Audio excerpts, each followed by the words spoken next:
welcome to another episode of the Chaos Chronicles. Navigating the randomness. I'm Jess. I'm Connie. And today we are diving back into a new moon for the second time. So today we're going to be covering chapters 4, 5, and 6. Yes. I'm not even going to try to summarize the first 3 chapters beyond Bella got hurt at her birthday, Edward and the Cullens left, Bella's not doing well. That's it. But before we get too deep into anything, just a reminder, please like, follow, and subscribe. We would very much appreciate it.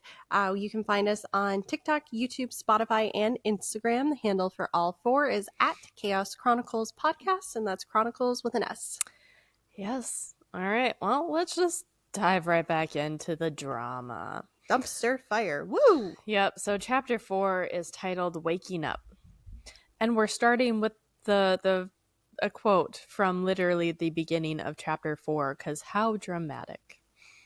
Quote, "Time passes, even when it seems impossible, even when each tick of the second hand aches like the pulse of blood behind a bruise.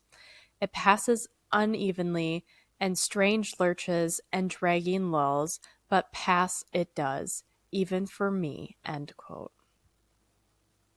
You're welcome. So, oh yeah, that was its own off page. And that was by itself. And then the next page, the actual chapter begins with Charlie and Bella eating breakfast at the table. Charlie hits his fist on the table and says, quote, "That's it, Bella. I'm sending you home," end quote. She stares at him in shock and tells him she is home, but Charlie meant to Renee. Bella asks what she did, but that's the problem. If she were getting into trouble, that would be better than her just moping around. But actually, moping would mean that she was doing something. She is just lifeless, according to Charlie. Bella tries to apologize to him, and Charlie tells her she isn't the first person to go through something like this. She isn't coping. She might need some help. Bella didn't like this answer.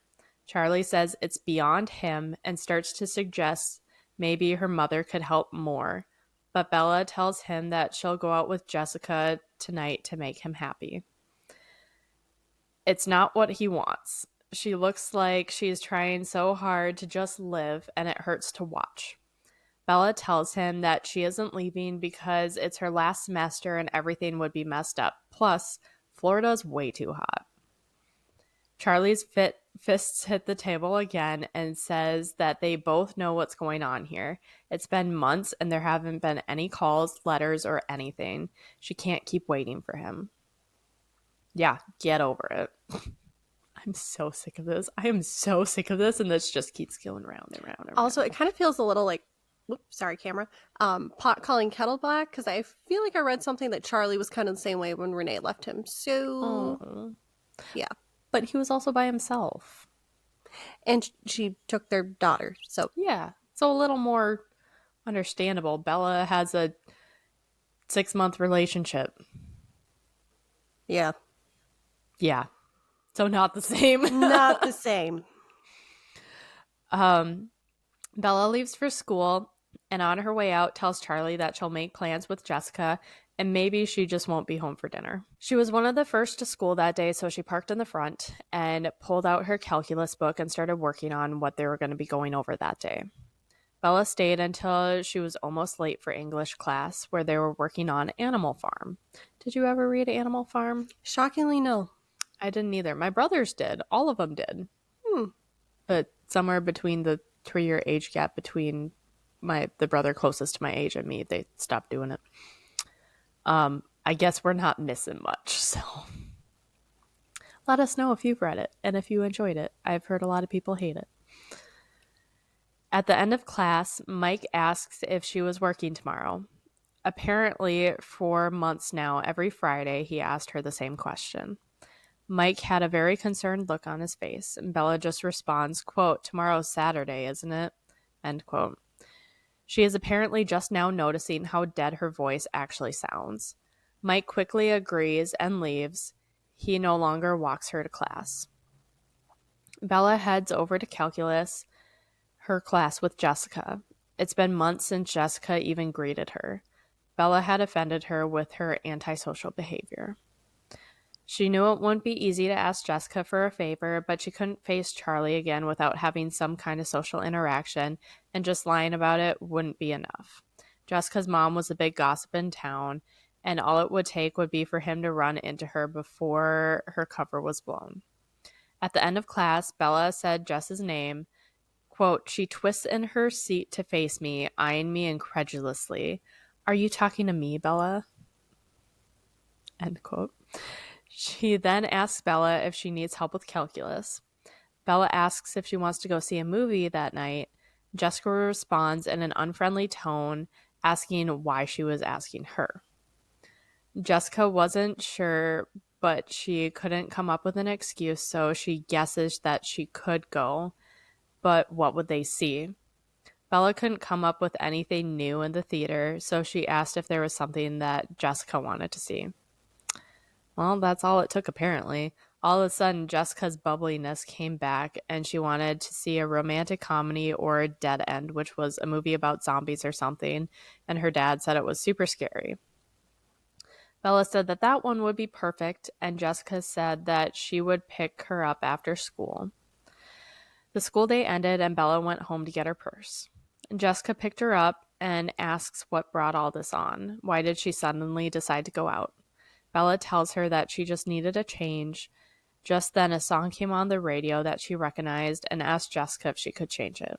Jessica didn't mind, and Bella ends up changing the station to a rap station. And Jessica is now suspicious of her, and Bella asks what's going on with her and Mike these days.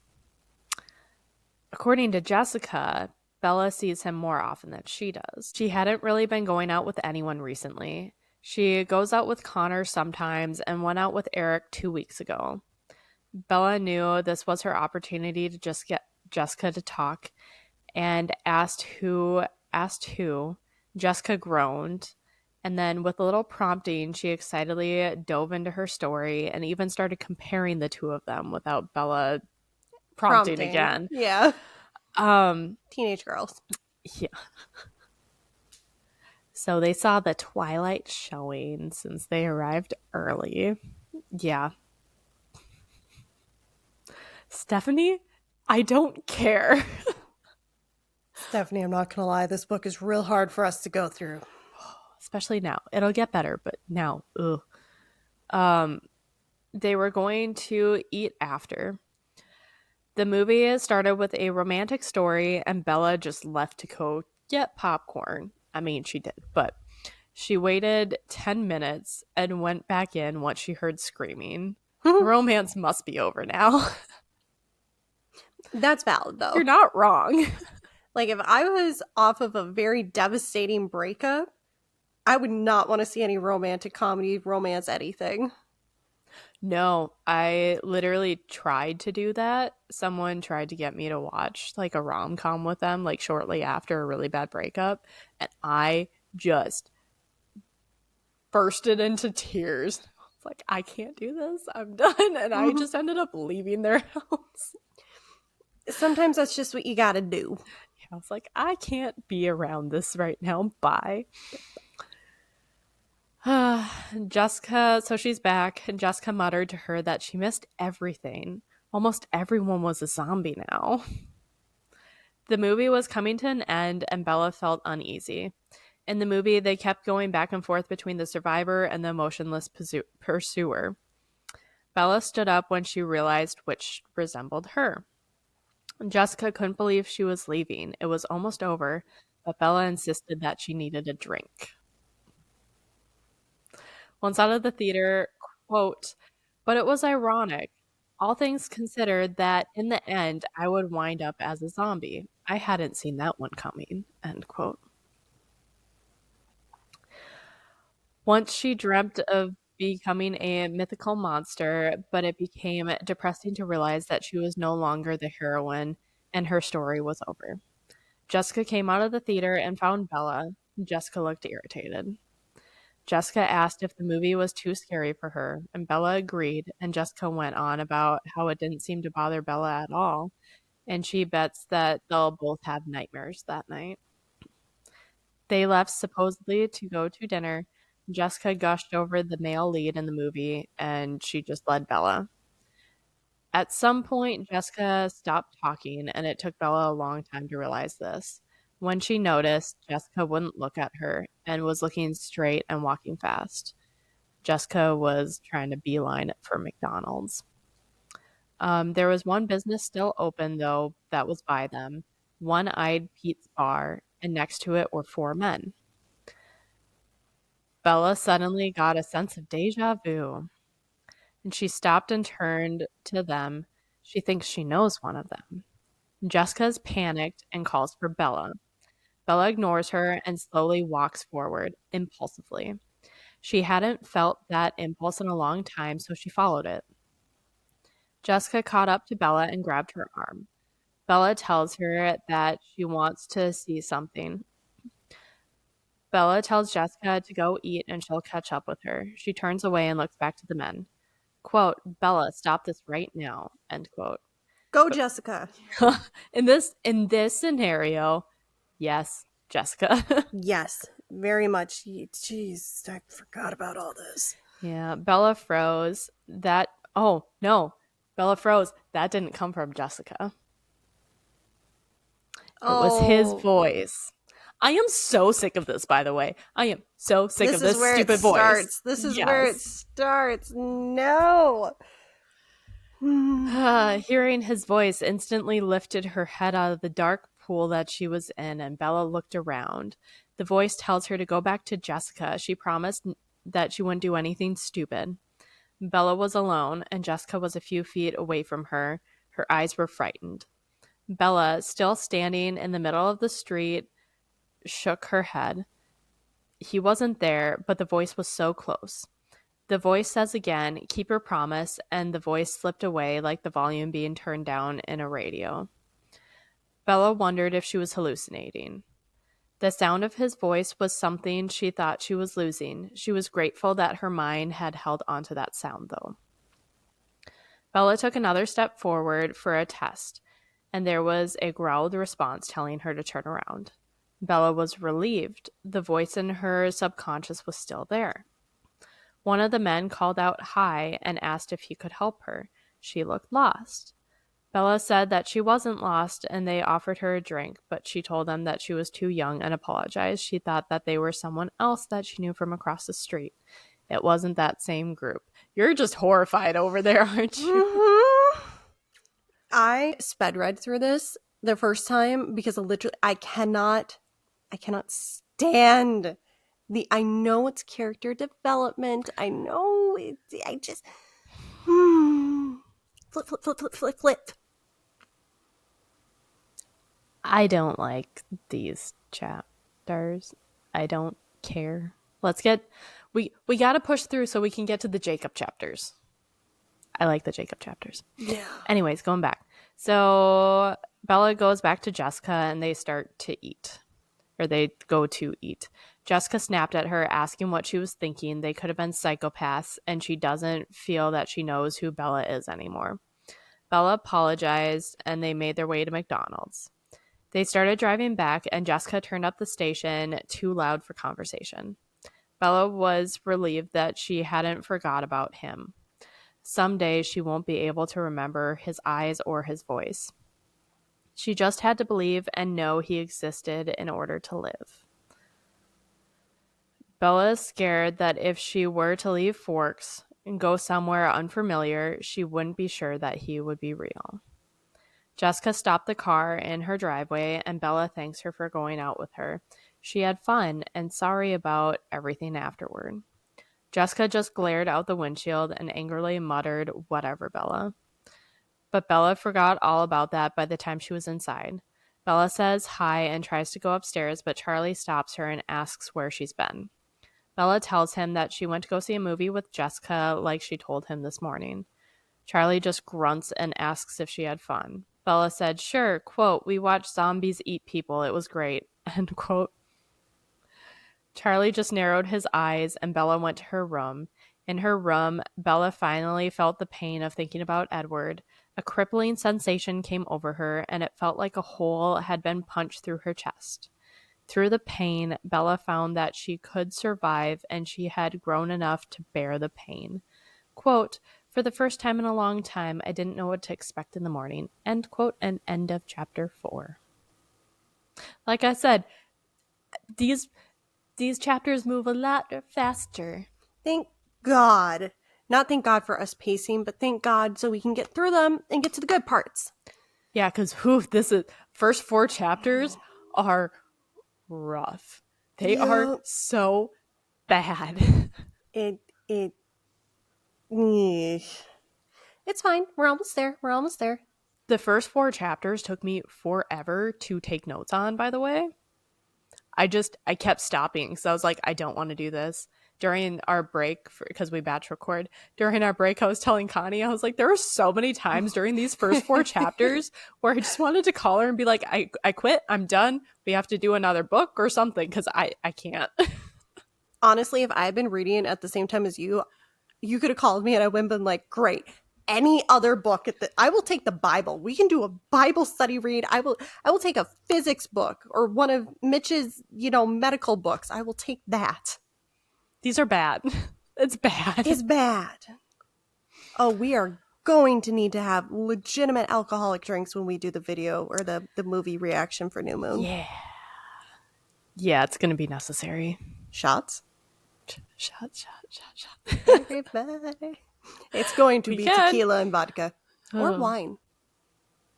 Wine night? Wine. Yep. We'll do some good wine for that. All right, are you ready for chapter 5? Emotionally, no, but yes, let's go. Well, if I remember right, chapter 5 starts getting better. Maybe it doesn't. I don't remember where things are. You could. She's like, I just gotta snuggle my red flag, Mom. Yeah, you hang on to that tight. It will be needed soon. The entire thing thus far, I can just kind of overarching red flag. It's been bad. Okay, so chapter 5 is titled Cheater. The chapter begins with Mike and Bella at work. Mike suggests that she heads out since it was slow. Bella tells him that she doesn't mind staying, but Mike assures her once the 2 customers in the store leaves, he'll close up. Bella is overhearing the conversation of the hikers in the store. The first man says that he had seen a grizzly in Yellowstone, but these, whatever they were so much larger. The second man says that there's no way black bears don't get that big. The first guy continues saying that on all 4s, it was taller than him. He is going to report it. People should be warned. Also, this was only a few miles from the trailhead. Bella ended up taking off, but she didn't want to go to an empty house yet. She had been having the same nightmare over and over, and it only ended with her screaming and waking herself up. It occurs so much now that Charlie doesn't even come in to check on her anymore. Her nightmares were really nothing. It was an endless maze of moss-covered trees and an uncomfortable silence. Bella is searching, but when she realizes that there is nothing, that is when she usually starts screaming. Bella hoped the numb feeling would come back. Tears filled her eyes and her chest began to ache again as Bella thought of his words, quote, "It will be as if I never existed," end quote. Bella worried that this pain would never get better. It does. It does get better. Mm-hmm. It does get better. But things would never be as if he never existed. She was changing, and even now she probably looks closer to a zombie. Bella banged her head on the steering wheel to distract herself from the pain that made her feel silly for ever worrying about her promise to him. There's no reason why she shouldn't be reckless or stupid. But to be reckless in Forks would take some creativity. Bella wondered how she could cheat on her side of the deal. Bella finally cut the engine. She was parked in front of the Cheneys house, Cheneys. She was actually... Cheneys? Oh. Sounds like Cheney to me. Sure, let's go with it. She was actually blocking their driveway. Bella knew that she had to move her truck and she should go home. Besides, someone would see her soon enough and call Charlie. Bella all of a sudden sees a sign in the Marcus's yard across the road. There's a for sale sign on motorcycles. But Charlie, being a sheriff, had seen too many motorcycle victims from accidents that he made Bella swear to him before she was 10 that she wouldn't ever ride a motorcycle. At that time, she didn't think twice, but now she wanted to be stupid, reckless, and break promises. Why just stop at one? Bella went to their door, and one of the boys opened the door. He was the younger brother, and he was a freshman at the high school. Bella asked how much they wanted for the bikes, and the boy tells her that they don't even work. His mom made his dad move them down to be picked up with the garbage, so if she really wants one, just take it. Bella asks if he is sure. He offers to get his mom to confirm, but Bella didn't want to interact with any adults who might mention it to Charlie. He offers to help them move them, and she may as well take both to see if she can salvage some pieces off the other one. The boy asks what she's planning on doing with them anyway, since they don't work. Bella says she might take it to a Dowling's, but the boy laughs and says they'll charge more than they're even worth if they did run. Bella started thinking about her truck and how she was so concerned it would have so many issues she wouldn't be able to afford to keep it, but she's never had any issues with it. Jacob did a great job.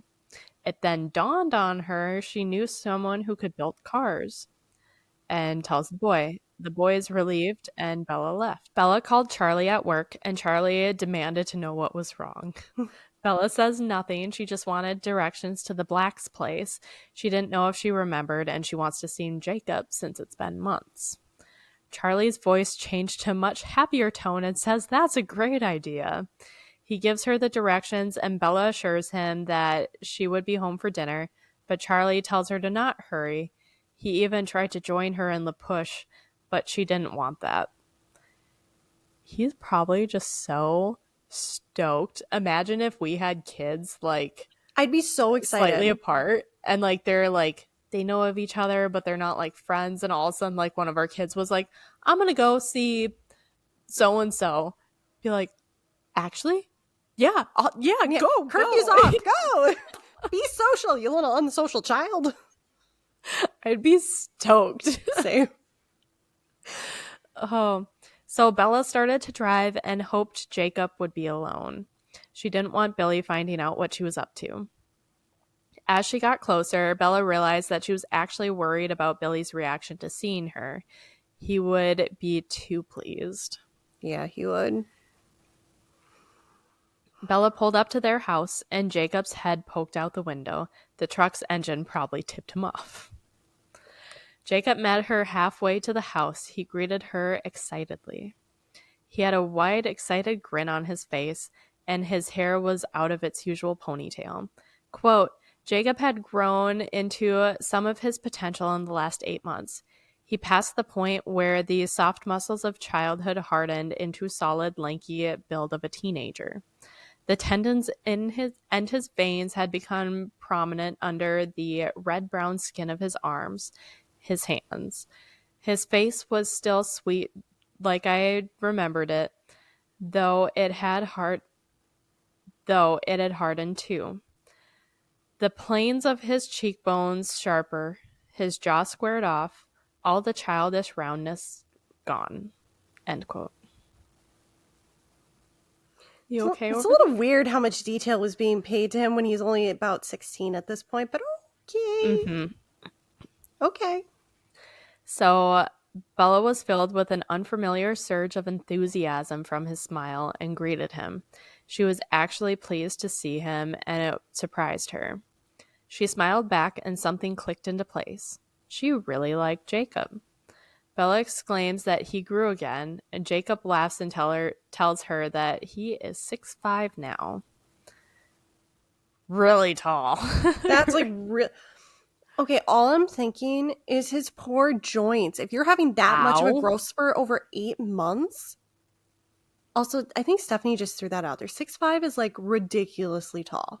It is really tall. I know a couple people at 6'4", and they are large mammals. I know 2 people well over 6'5". Large mammals. They're really tall. Very nice guys, but they were really tall. Oh yeah, they've all been super nice. Gentle giants. Yeah, oh yeah, they're great. Um, his voice was deeper now also, but it still had its husky tone. They go inside, and Billy greets her with a handshake and says it's good to see her, then asks what she's doing here. Is everything okay with Charlie? I'm sure he was just panicked. Yeah. Bella tells him that Charlie is great. She just wanted to see Jacob. After all, she hasn't seen him in forever. At this, Jacob's eyes brighten. Billy invites her to stay for dinner, but Bella assured him that she has to get back to feed Charlie, but don't worry, she'll be back, and there will be time for all of them to sit and have dinner. Jacob asks what she wanted to do. He was about to start working on his car before she came. Bella said that that's actually perfect, and she had a sense of comfort here. Jacob isn't convinced that she actually wants to see his car, but just says that's perfect. She waves to Billy, and they go out back. Bella asks about his car and how things are going. Jacob tells her that his dad actually paid up to his promise last spring, and his car is almost finished now. Bella asks what he knows about motorcycles, and then tells him that she recently acquired some, but they're not in good condition. Jacob seems pleased by the challenge and says that he'll give it a try to get them running. Bella says the only thing is Charlie doesn't approve of motorcycles. Quote, honestly, he'd probably bust a vein in his forehead if he knew about this, so you can't tell Billy. End quote. Okay, I'm sorry. That's kind of funny. Funny and accurate, yes. Yeah. Yeah. I'm imagining you as a first responder. Your kid comes home and like, oh, hey, Mom, I got a motorcycle. Nope. Nope. Nope. Nope. No. Same. From nope. the insurance end. I'd be like, you did what? I've seen some really bad stuff, and therefore I won't ride motorcycles, and I don't want my children to. The most I will do is a really fast bicycle. Yeah. So Jacob totally understands and smiles. Bella says she'll pay him, but Jacob is offended. He wants to help, so she can't pay him. Bella then says, what about a trade then? She only needs one bike and lessons. How about he gets the other bike and teaches her how to ride? Jacob is in, and Bella has to check. Is he legally able to drive yet? Bella had just missed his birthday. He is now 16. Quote, not that your age ever stopped you before, I muttered. Sorry about your birthday. Don't worry about it. I missed yours. What are you, 40? I sniffed close. We'll have a joint party to make up for it. Sounds like a date. His eyes sparked at the words. Bella said that?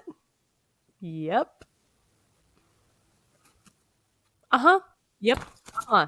Uh-huh. Uh-huh. Uh-huh. Bella, do not lead this poor child on just to make yourself feel better. I know. I really like Jacob so much. So, Jacob asks when she'll bring the bikes, but she tells him that they're actually in her truck, but Billy can't see. Jacob winks at her and says they'll be sneaky. I know we don't like winking, but in this instant, I really It works. do. It works.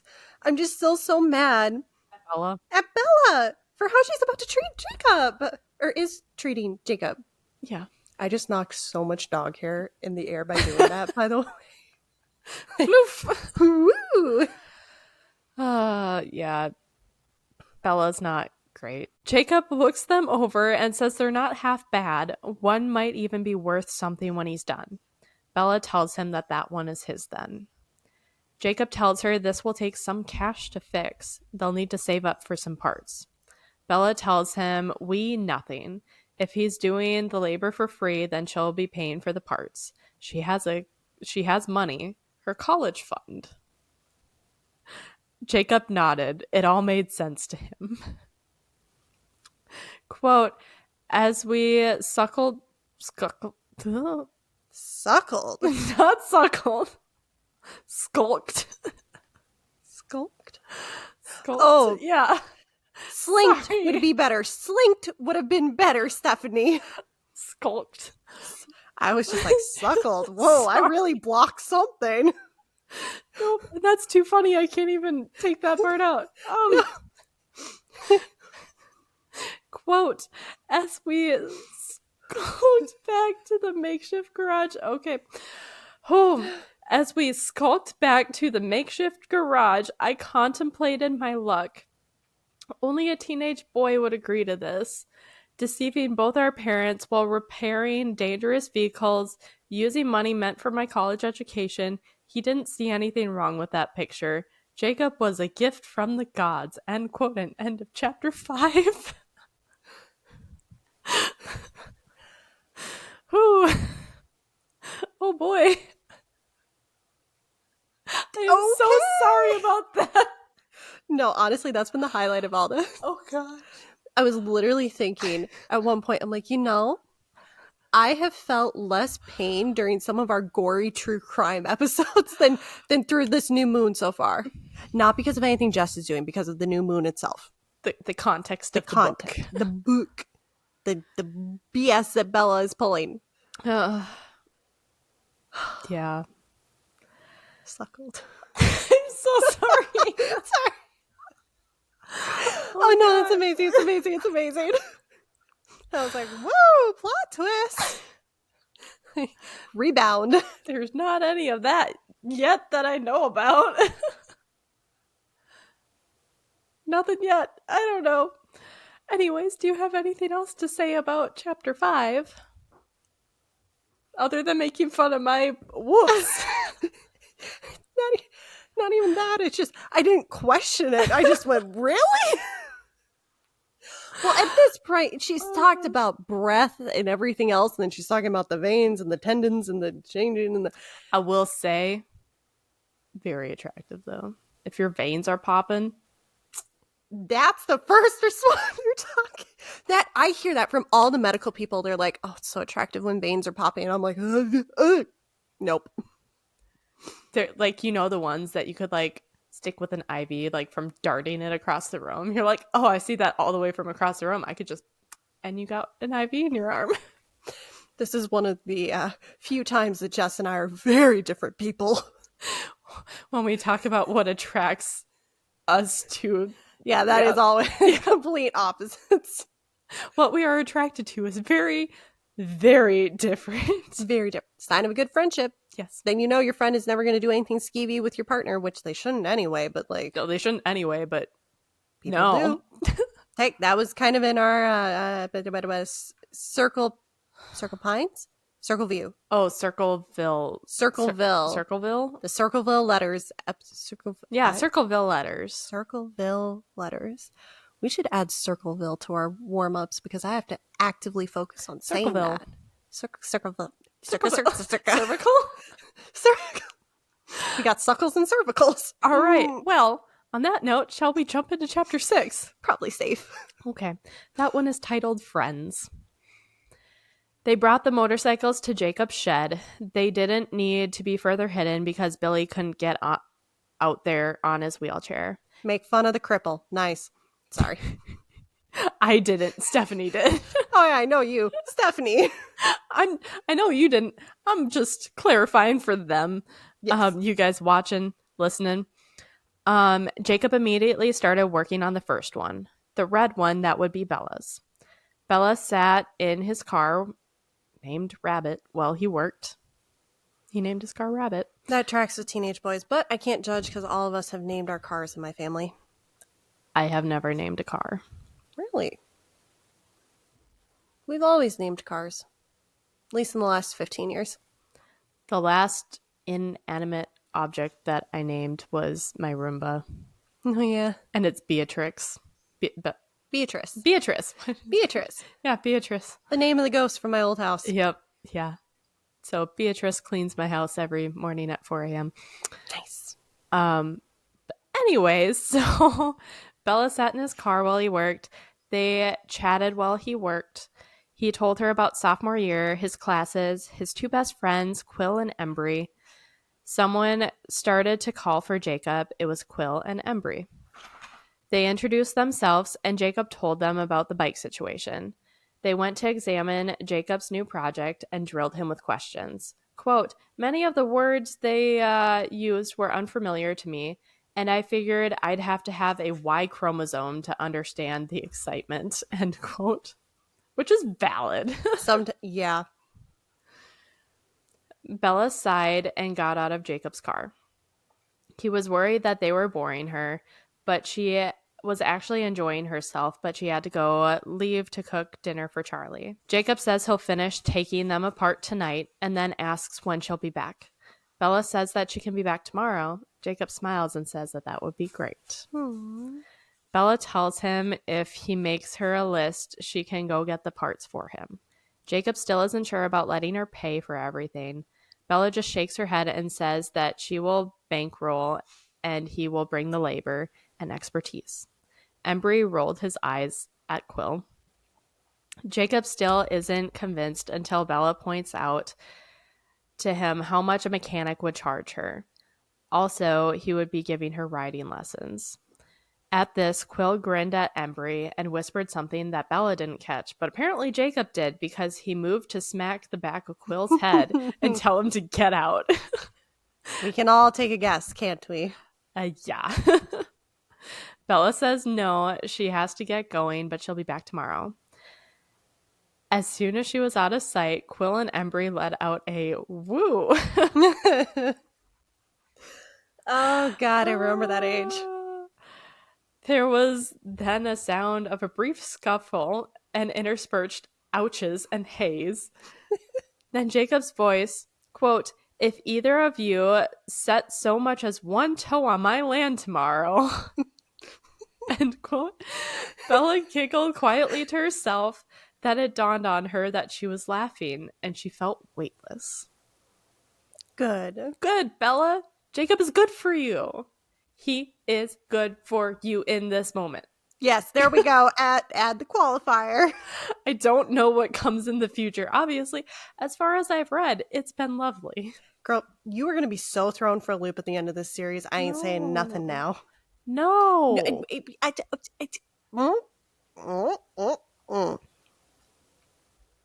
Nobody give her any spoilers. I want to be here with the organic reaction.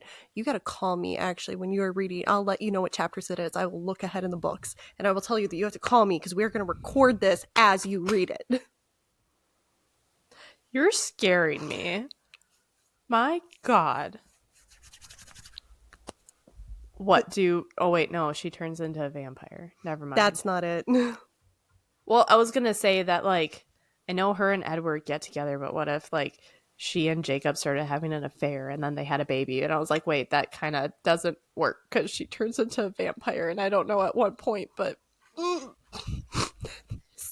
I am physically holding my hands to not say anything. Okay, well, this is hard. Okay, anyway, so Bella beat Charlie home and starts making dinner. Charlie asks if she had fun with Jacob, and she did. She hung out with him while he worked, and then asked if he knew that Jacob was rebuilding a Volkswagen. Charlie did. Billy had mentioned it to him. They ate dinner, and Charlie put on a game after. Bella worked on her homework as Charlie watched the game. They eventually went to bed. As Bella walked up the stairs, she realized that she wasn't numb anymore. She had no doubt that she would have nightmares that night, but she didn't. It was the first time in over 4 months that she didn't dream or scream, and she was both relieved and shocked in the morning. Quote, at breakfast, Charlie was being careful too. He had tried to hide his scrutiny, keeping his eyes on his eggs until he thought I wasn't looking, end quote. Aww. I love Charlie. Charlie asked what she was going to do today and tried to act like he wasn't paying attention to her answer. Bella tells him that she is going back to Jacob's. Charlie nodded without looking up and just says, oh. Bella pretends to worry and asks if he minds, because if he does, she could stay. Charlie looked up quickly and there was a hint of panic in his eyes. He tells her, no, go ahead. Harry was coming up to watch the game anyways. And then Bella suggests, so Harry's coming from the reservation. So Harry Clearwater, yeah. yeah. So Bella suggests that Harry should also bring up Billy. And Charlie agrees that that is a wonderful idea. Okay. Any other situation, a father of a teenage daughter would not be like, yeah, you should be at a home alone with a teenage boy. Any other situation is a no. I said that in my notes. Hold up. Alone with a boy? Uh. Yeah. So Bella thinks that the game could have been an excuse to kick her out, but he looked genuinely excited and headed to the phone as Bella got ready to leave. Bella made it to Jacob's, and he was there waiting for her with a huge black umbrella and held it over her door as she opened it. Jacob is grinning again and tells her that Charlie told him that she was coming. Bella greets him, and he holds his hand up for a high five, saying that it was a good call to invite Billy. They went inside, and Jacob was giving her a tour of his room when Harry came to get Billy. When they left, Bella asks where to. So Jacob wants to hit the junkyard first. This will be more than $100. Bella assures him that they're covered. It ended up being a strange day, but Bella enjoyed herself. She wondered if it was the aftershock of the numbness going away, but she didn't think that that was it. She was starting to think that it was mostly to do with Jacob.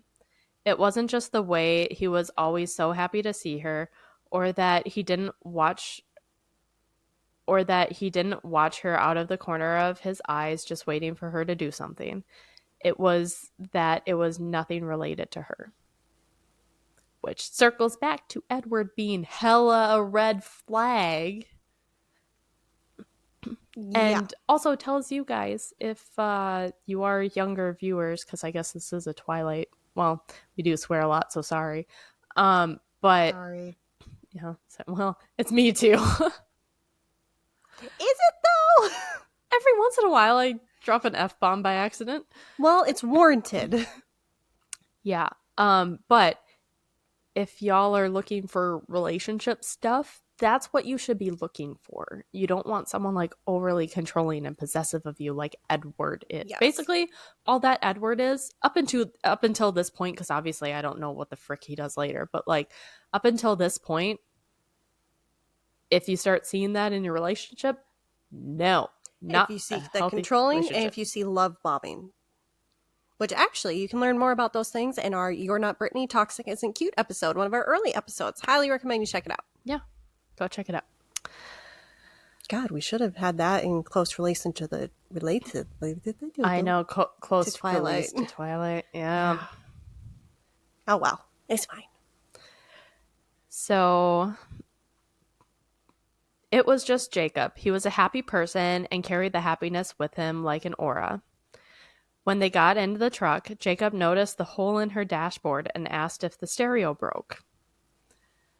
This didn't set Bella into a panic at all, actually. He asked who removed it because there was a lot of damage. Bella admitted that it was her. Jacob just laughs and says maybe she shouldn't touch the motorcycles too much. Jacob was able to find a lot at the dump, but they still needed to go to the auto parts store, which was more than 2 hours away. But the time passed easy as Jacob chatted about his friends and school, and Bella asked him tons of questions, just truly being curious. After a while, Jacob says that he's doing all the talking and asks if she would take a turn and tell him about Forks. He asked her. Yeah. He asked her. He didn't force her like Edward. Yeah. Such a nice contrast. So, they are very, very, very different. So far, from what I know, I am Team Jacob. For what I know, I quickly, like literally, I was to this point. I don't even know if I was in this chapter or not.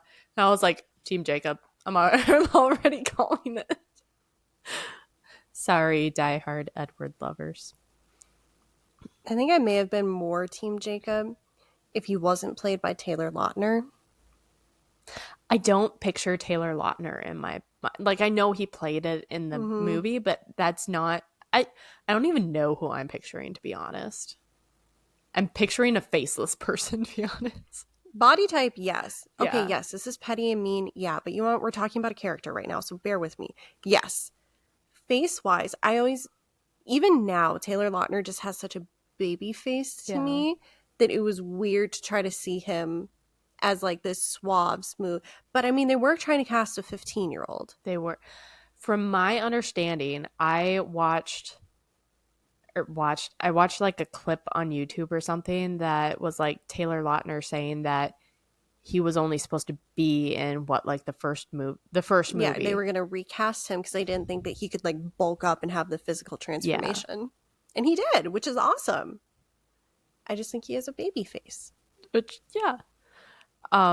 But obviously I haven't seen it, so I guess I'll figure it out in a few weeks from now.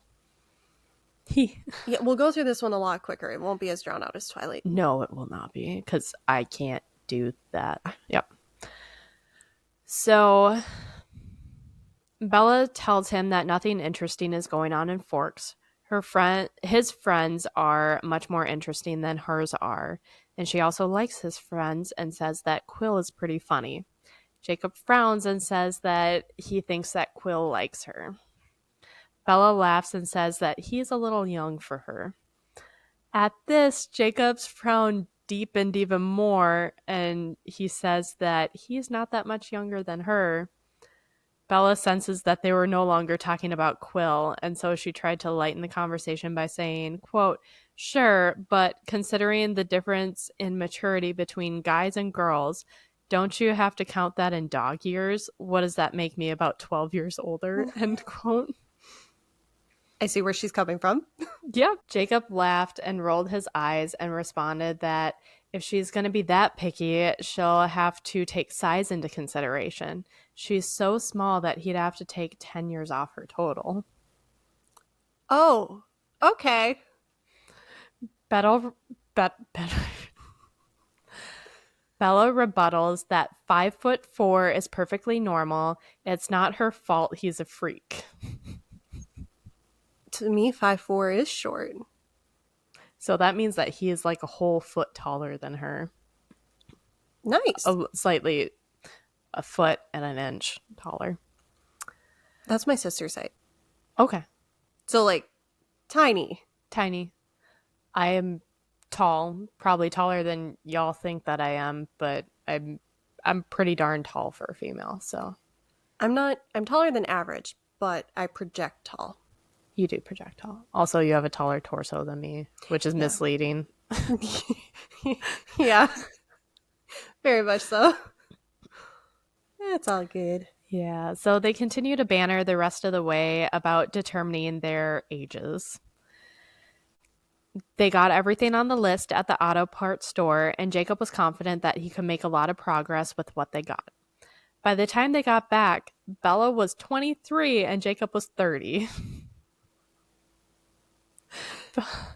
Bella was enjoying herself more than she could have thought was possible and forgot the reason behind why she was doing what she was doing. Good. Yeah. Forget about being stupid. And forget about him. Please. For the love of God. I know you won't, but ugh. Forget about Edwin. Forget about Edwin.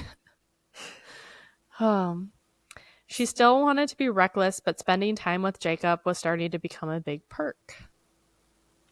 Also, side note for anyone who's coming in and like, it's actually Edward. We know that. It's a joke from Charlie in Twilight, which wasn't included in the Twilight movie. I'm so mad about that, by the way. I was looking forward to that part. It was part. so great. It was wonderful. And then they cut it. So who's Edwin? Or which one is Edwin? Yeah. Edward Dad. Oh. Okay. Edwin, blah, blah, blah. Edward. So Billy still wasn't back when they got home, so they didn't have to sneak their findings into the garage. When everything was in the garage, Jacob went right to work. Quote, "Jacob's skill with his hands was fascinating. They looked too big for the delicate tasks they performed with ease and precision, end quote. Uh-huh. If it was anyone other than Stephanie writing it, I'd be like, that's cool. That's a description. This is Stephanie. Mm-hmm. Do we remember the meadow scene from Twilight? I Mm-hmm. can't forget it, unfortunately. I wish I could. I wish I could forget so much. I wish I could forget the whole first book. The movie. The movie was bad. Forget the movie. Mm-hmm. So the day passed too quickly, and suddenly Billy was calling for Jacob. Bella jumped up to help Jacob put things away, but he told her to just go and he'll work on it later tonight. All of a sudden, Charlie called for Bella, and he was coming toward them. Bella yelled, "Coming," and Jacob smiled and said, "Let's go." He turned off the lights, and Jacob grabbed her hand to get her out from the garage and through the trees. His hands were rough and warm. Again, polar contrast. Polar contrast to Eddie Boy. I know. Even though there was a path, they were both tripping in the darkness, so they were both laughing as they walked to the house. Charlie was standing at the back porch, and Billy was in the doorway behind him when they approached. They said hi to their dads at the same time, and then started laughing again. Charlie stared at Bella, eyes wide, and then looked down at Jacob holding her hand. Charlie told them absent-mindedly that Billy invited them for dinner. Pause real quick. Charlie is probably so excited. Again, I'm just imagining this scenario. But it's probably also like, just like you don't want to say anything, but it's like you're seeing your child laugh genuinely laugh for the first time in months, and then holding hands with your best friend's kid. Yeah. Again, this is the only time the father of a teenage daughter would see his teenage daughter holding the hand of a teenage boy after coming out of the dark woods and not be freaked out. Upsetty spaghetti. Yeah. Speaking of spaghetti, Billy said that he would make his super secret recipe for spaghetti. It was handed down for generations. Jacob snorts and says he doesn't think that ragu has been around that long. Oh, this is really sweet. Bella needs this. We need this after the first 3 chapters. 4, 5, 6. Are we in 6? We are in 6 right now. Nice. Yeah. No, we needed this. I'm actually enjoying these chapters right now, and I'm just taking them in because I know somehow they don't end up together, and so I'm just cherishing these moments. Cherish them. I know, because it's the only good that's going to happen. So they ate dinner. They all sat and ate dinner with the Black family. It was crowded and loud, and Bella didn't speak often, but she smiled a lot, and only because she felt like it. She didn't want to leave, but eventually they had to. Bella drove Charlie back home, and Charlie asked about the day, and she told him the truth. Well, mostly. Just that they went to look for parts, and Bella watched him work. Charlie, trying to be casual, asks if she thinks she'll visit again anytime soon. Bella tells him that she was thinking tomorrow after school, but don't worry, she'll bring homework. Trying to hide his satisfaction, he tells her to be sure to do that. Bella was nervous to go upstairs when she got back. Jacob's warm presence was fading. She was sure she wouldn't get 2 peaceful nights in a row. Bella then saw that she had an email from Renee. Essentially, she just wrote a lot about her, a new book club that she just joined to take place of the meditation class that she quit. She started subbing 2nd grade. Phil had a new coaching job, and they were planning a second honeymoon to Disney World, blah, blah, blah. No one cares. Sorry. I don't like Renee. Really? I didn't get that. Oh my gosh, she makes me so mad. Bella noticed that the email was more of a journal entry than a letter, and that's why it makes me mad. Quote, remorse flooded through me, leaving an uncomfortable sting behind. Some daughter I was, end quote. Yeah. I mean, yeah, you've been checked out for a couple months, but Also, let's think of all the BS you've had to deal with your mother for the entirety of your life. So it's not that bad. Also, like, she should be asking about her. I don't care how checked out she's been. Be like, hey, how was your week? How was your blah, blah, blah? Are things getting better? Are they worse? Do you want to talk about it? Do you not want to? What can I do to help you? Like, that would be better than I'm just going to completely ignore that you exist and use this email as me just venting and telling you about my life. Unless that was previous emails and we don't get it. I don't care. I still don't. Yeah, no. Yeah, Jess is not the head of the Renee fan club. I'll be the head of the Renee Hate Club. There we go. We'll do that. Bella wrote back to her commenting on the different parts of Renee's letter and volunteering information on what was going on there. That night, Bella had a nightmare and was woken up by her screaming. There was a different dream, though. She wasn't alone in the woods this time. Sam, the guy who pulled her out from the forest, was there. His eyes were dark and unfriendly. He had a secret that he wasn't going to share.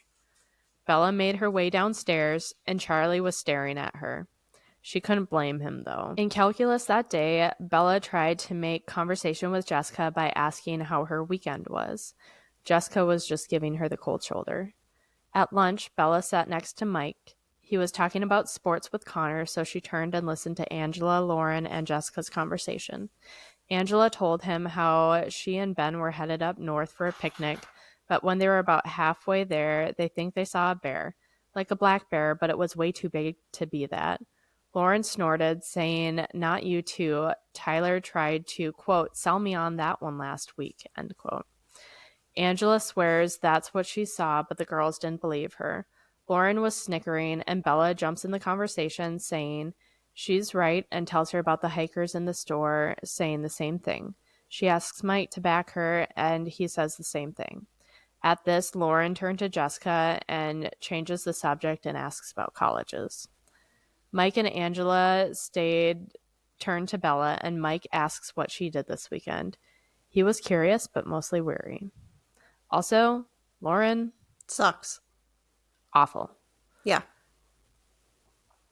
Bella tells him Friday she went to Port Angeles with Jessica and then spent most of Saturday and Sunday at La Push. Mike starts to smile and asks about the movie they saw.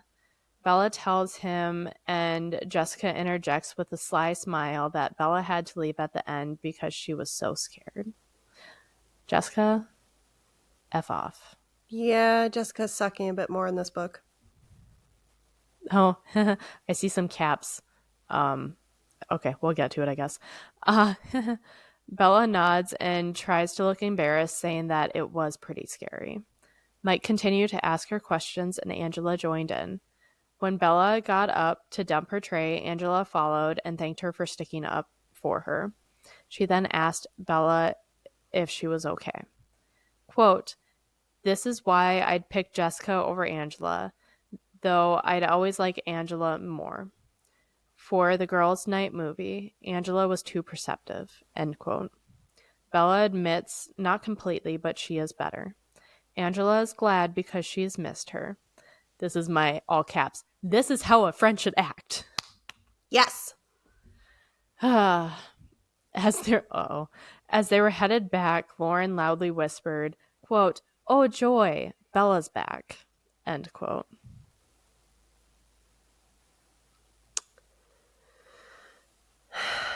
Yeah, can you read that from there? Says B word, go away. You know what, Lauren? No one likes a catty girl. Anyone who is catty, guess what, sweetie? It makes you look worse. Like, catty never makes you look good. No. Ever. No. Angela rolled her eyes at them and gave Bella a smile. Bella sighed, thinking it was like she was starting all over again. She then asks Angela what the day was. It was January 19th. She had her first day of class a year ago. No, it wouldn't be exactly a year because today is Monday. Or on a Monday. Yeah. It's not how it works. Quote, "Nothing changed much," Angela muttered, looking after Lauren and Jessica. "I know," I agreed. I was just thinking the same thing. End quote and end of chapter 6. Nice. All right. We're getting better, folks. It's getting better. Slowly. Slowly but surely. Jacob's in the picture now. Jacob's in the picture. I do really enjoy these chapters and these upcoming chapters. I do really enjoy the next set of 3 chapters. So we'll have those out for you guys soon. Yes. So make sure that you are following us on all of our social media accounts so you get notified when we do post. We are on YouTube, Spotify, Instagram, and TikTok, all at Chaos Chronicles Podcast, and that's Chronicles with an S. Yeah, we post every Saturday for these new moon, twilight reactions, book reviews, really. And then Wednesdays are our why can't I remember them? What's what Wednesday? Who knows what Wednesday? Who knows what Wednesdays? Which are usually true crime cases. My goodness. No, you're good. Why is it so hard to remember who knows what Wednesdays? I don't know, but it's like I love it, but it's not staying in my head right now. Maybe we ought to workshop it. Y'all tell us what you think. Yeah, let us know. All right. Well, I guess we will see you guys next week or on Wednesday. On Wednesday. Bye. Adios.